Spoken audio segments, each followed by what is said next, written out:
إن الله لا يستحيي أن يضرب مثلا ما بعوضة فما فوقها فأما الذين آمنوا فيعلمون أنه الحق من ربهم وأما الذين كفروا فيقولون ماذا أراد الله بهذا مثلا يضل به كثيرا ويهدي به كثيرا وما يضل به إلا الفاسقين الذين ينقضون عهد الله من بعد ميثاقه ويقطعون ما أمر الله به أن يوصل ويفسدون في الأرض أولئك هم الخاسرون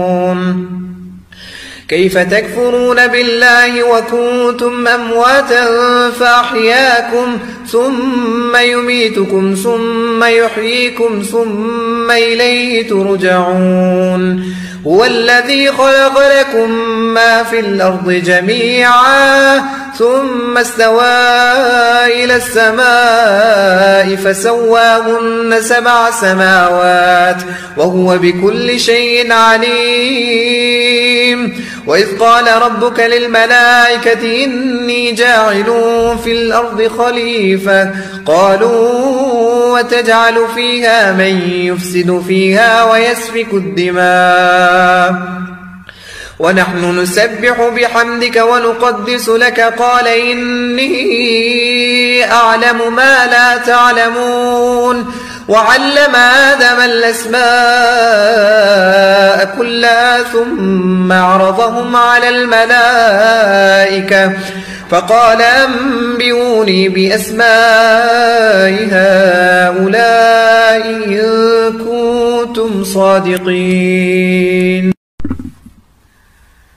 قالوا سبحانك لا علم لنا إلا ما علمتنا إنك أنت العليم الحكيم قال يا آدم أنبئهم بأسمائهم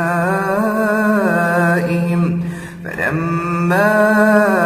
أنبأهم بأسمائهم قال لم أقل لكم إني أعلم غيب السماوات والأرض وأعلم ما تبدون وما كنتم تكتمون وإذ قلنا للملائكة اسجدوا لآدم فسجدوا إلا إبليس أبى واستكبر وكان من الكافرين وقلنا يا آدم اسكن أنت وزوجك الجنة وكلا منها رغدا حيث شئتما ولا تقربا هذه الشجرة فتكونا من الظالمين فأزلهما الشيطان عنها فأخرجهما مما كانا فيه وقلنا اهبطوا بعضكم لبعض عدو ولكم في الأرض مستقر ومتاع إلى حين فتلقى آدم من ربه كلمات فتاب عليه إنه هو التواب